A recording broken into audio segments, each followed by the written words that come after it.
Spiderman versus doctor octopus part 3 देखने से पहले इसके बाकी पार्ट देख लें। वीडियो की लिंक डिस्क्रिप्शन में है। तो आपने पिछले वीडियो में देखा कि डॉक्टर जेफ को बुलाता है, जिससे गुल्ली बुल्ली और शॉन बच जाते हैं और तीनों उस रूम से बाहर निकलने की कोशिश करने लगते हैं, मगर गेट बंद होने के कारण वो लोग खिड़की से बाहर निकलते हैं। मगर जैसे ही वो लोग स्कूटर के पास पहुंचते हैं, वैसे ही जेफ इन लोगों को देख लेता है और तीनों पे जेफ को शक हो जाता है। वो वापस रूम में जाता है और खिड़की खुली देख जेफ का शक पुख्ता हो जाता है। कुछ देर बाद हॉस्पिटल में पुलिस के साथ गुल्ली बुल्ली और शॉन पहुंचते हैं। पुलिस को देख रिसेप्शन वाला इन सबको रोकता है। पुलिस वाले को ये अच्छा नहीं लगता कि इसने इन्हें रोका कैसे, और पुलिस वाला उस आदमी को फटकार लगाने लगता है, जिसे सुन जेफ इन लोगों के पास आता है और पूछता है, सर क्या हुआ। पुलिस वाला पूरी घटना जेफ को बताता है। जेफ इन सब बातों को नकार देता है, जिसे सुन पुलिस वाला कहता है कि हमें एक बार वो रूम देखने दो, और सब उस रूम को देखने वहाँ चले जाते हैं। मगर जैसे ही रूम खोलते हैं, वैसे ही गुल्ली बुल्ली और शॉन के होश उड़ जाते हैं, क्योंकि उस रूम में सही में कुछ नहीं होता। ये देख पुलिस वाला तीनों को डांटता है और कहता है कि अगली बार ऐसा किया तो जेल में डाल दूंगा। और अब आगे इतना सब कुछ होने के बाद तीनों अपने घर पहुंचते हैं। तीनों जेफ का इशारा देख के इतना तो समझ जाते हैं कि इन तीनों की उल्टी गिनती शुरू हो चुकी है। तीनों बातें करने लगते हैं। शॉन पूछता है गुल्ली बुल्ली, अब जेफ हमारे साथ क्या करेगा। गुल्ली कहता है, शॉन जहाँ तक मैं जेफ का इशारा समझता हूँ, मुझे लगता है कि जेफ हमें छोड़ेगा नहीं, क्योंकि तुम्हें याद है ना कि डॉक्टर ने जेफ से क्या कहा था कि उसने वो सब कुछ किया जो जेफ को चाहिए था। उसने अपने रिस्क पे लोगों की किडनी लंग्स बेचकर जेफ को पूरे पैसे दिए थे, जिससे एक्सपेरिमेंट में कोई दिक्कत ना आए। और हम सब ये जानते हैं कि जेफ कितना खुकार कातिल है, जो कोई उसके काम के बीच में आएगा उसे वो छोड़ेगा नहीं। वैसे हम उसके काम के बीच में नहीं, बल्कि उसकी काम की वाट लगाने चले गए थे, तो सोचो वो अब हमारे साथ क्या करेगा। शॉन कहता है, गुल्ली तुम तो ऐसे कह रहे हो कि ये कोई बहुत अच्छा काम हुआ वो हमारे साथ, चलो छोड़ो ये सब। मगर मुझे ये समझ नहीं आता कि अगर सब लोगों को ये पता है कि जेफ एक खुकार कातिल है, तो उसे पुलिस क्यों नहीं पकड़ती। गुल्ली बताता, सुनो शॉन, जेफ इसलिए पुलिस के हाथों में नहीं आता क्योंकि पुलिस को जेफ के खिलाफ सबूत नहीं मिल पाते।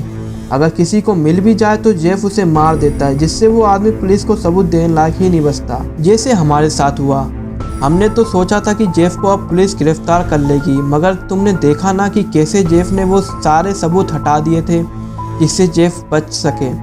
शॉन पूछता, हाँ गुल्ली, मैं तुमसे यही पूछने वाला था कि जेफ ने आखिर ये किया कैसे, क्योंकि हमारे सिवा ये बात किसी को नहीं मालूम थी कि हम पुलिस को वहाँ लेके आ रहे हैं। गुल्ली बोलता है, शॉन जेफ कोई छोटा मोटा किलर नहीं है जो इतनी आसानी से पकड़ में आ जाए, समझे।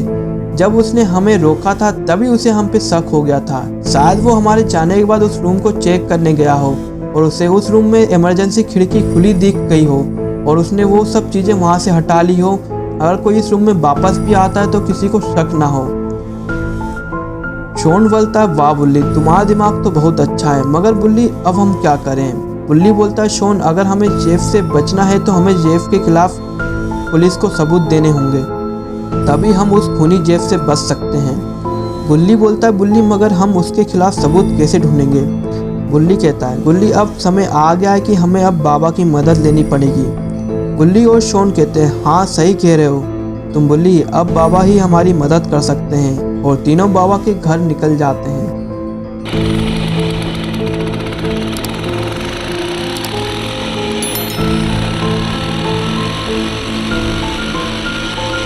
मगर तीनों जब बाबा के घर पहुंचते हैं तो देखते हैं कि बाबा तो घर में है ही नहीं। तो तीनों सोचने लगते हैं कि अब क्या करें। तीनों वापस अपने घर आ जाते हैं।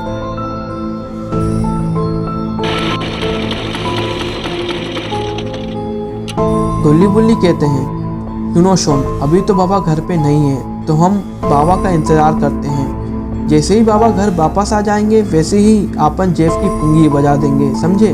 तो तुम सीधे अपने घर जाना और अपना ध्यान रखना। और गुल्ली बुल्ली अपने घर चले जाते हैं और शॉन भी अपने घर की ओर निकल जाता है। मगर हम सब जानते हैं कि हमारा प्रतिबल शॉन थोड़ा अलग है, उससे पंगे लेने में मज़ा आता है। शॉन अपनी गाड़ी को उस मोड़ पर रोकता है और सोचने लगता है कि अगर हम बाबा का इंतज़ार करेंगे तो पता नहीं वो जेफ और डॉक्टर कितने और लोगों की जान ले लेंगे। इससे अच्छा है कि मैं खुद जेफ के खिलाफ सबूत ढूंढूं। और शॉन बिना सोचे समझे वापस उस हॉस्पिटल में चले जाता है।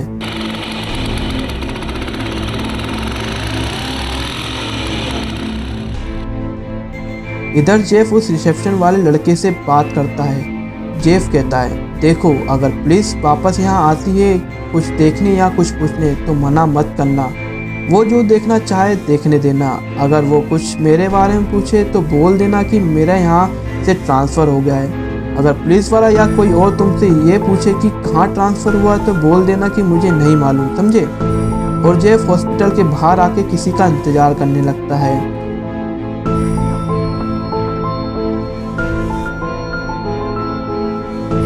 थोड़ी देर बाद वहाँ एक गाड़ी आती है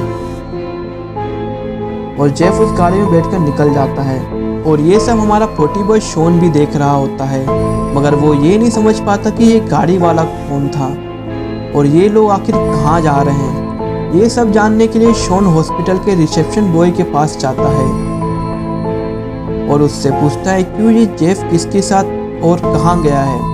वो लड़का बोलता है, सर मुझे नहीं मालूम कि वो लोग कहाँ गए और डॉक्टर जेफ किसके साथ गए, मुझे यह भी नहीं मालूम। शॉन कहता है, अच्छा क्यों मैं अंदर जा सकता हूँ क्या? वो लड़का कहता है, आपको क्या देखना है सर? शॉन कहता है, कुछ नहीं बस ऐसे ही। वो लड़का कहता है, सर आप जाके देख तो सकते हैं मगर यहाँ कुछ नहीं है क्योंकि सब कुछ दूसरी जगह शिफ्ट हो गया है। शॉन पूछता है, कहाँ शिफ्ट हो गया है? वो लड़का कहता है, सर मुझे ये भी नहीं मालूम। शॉन कहता है, ठीक है। शॉन सोचने लगता है अब क्या करें, अब कैसे पता लगाएं कि ये लोग कहाँ गए हैं। तभी शॉन अपने ऊपर हंसने लगता है कि मैं भी कितना बेवकूफ़ हूँ। जेफ का पता जेफ की गाड़ी का पीछा करके भी तो लगाया जा सकता है। और शॉन स्कूटी पे बैठकर जेफ की गाड़ी का पीछा करने लगता है।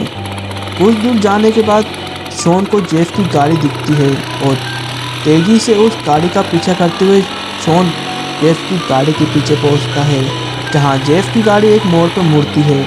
शॉन को लगता है कि जल्दी चलो वरना जेफ की गाड़ी अगर गलती से भी मिस हो गई तो सब प्लान खराब हो जाएगा।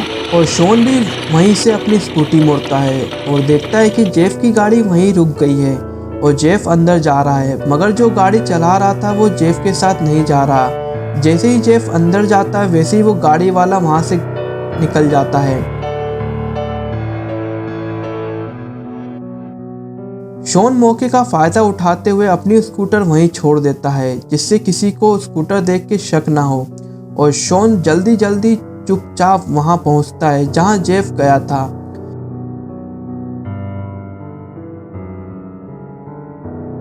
शॉन देखता है, अरे ये तो वही डॉक्टर है जो जेफ को उस हॉस्पिटल में मिला था, जिसने जेफ को धमकी दी थी अगर एक्सपेरिमेंट में कोई गलती हुई तो जेफ की पुंगी बच जाएगी।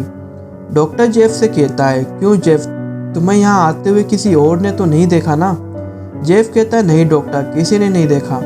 डॉक्टर जेफ से पूछता है, क्यों जेफ, मैंने सुना कि हॉस्पिटल में पुलिस आई थी और वो कोई 3 बच्चों ने लाई थी। जेफ कहता है, हाँ डॉक्टर। डॉक्टर कहता है, जेफ तुमसे इतनी बड़ी गलती की उम्मीद नहीं थी कि कभी भी हमारे एक्सपेरिमेंट की भनक पुलिस को लगे, मगर तुमसे ऐसी गलती कैसे हो गई? वो तो भला हो कि रिसेप्शन वाले ने लड़के के बारे में तुम्हें बता दिया, नहीं तो आज इस एक्सपेरिमेंट की स्थिति कुछ और होती। जेफ कहता है, हाँ डॉक्टर, तुम सही कह रहे हो, उन बच्चों की मौत निश्चित है मेरे हाथों से, मगर हम इस एक्सपेरिमेंट को पहले ख़त्म कर लें। वैसे भी मैं नहीं चाहता कि इस एक्सपेरिमेंट के बीच में अब कोई और या खासकर पुलिस आए। डॉक्टर कहता है, सही कह रहे हो जेफ, मगर मेरा एक्सपेरिमेंट चल कैसा रहा है?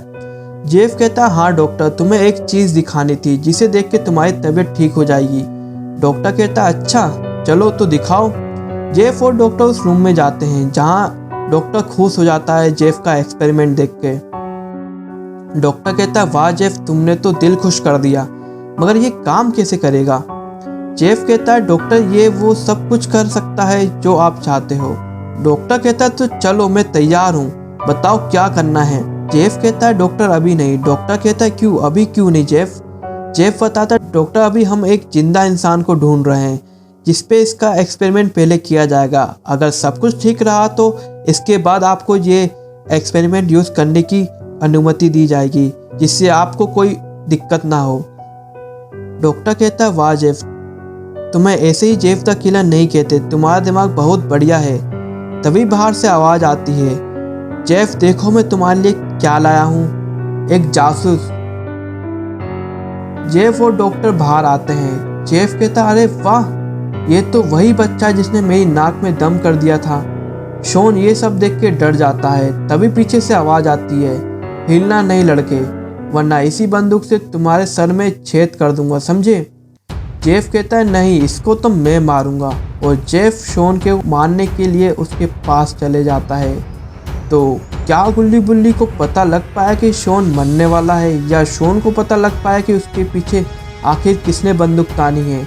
ये सब देखने के लिए आपको हमारे चैनल मेकजो कहानी को अभी सब्सक्राइब करना होगा और बेल आइकन जरूर दबानी होगी, जिससे आने वाली वीडियो की नोटिफिकेशन सबसे पहले आपको मिले। और इस वीडियो को लाइक शेयर करना बिल्कुल ना भूलें।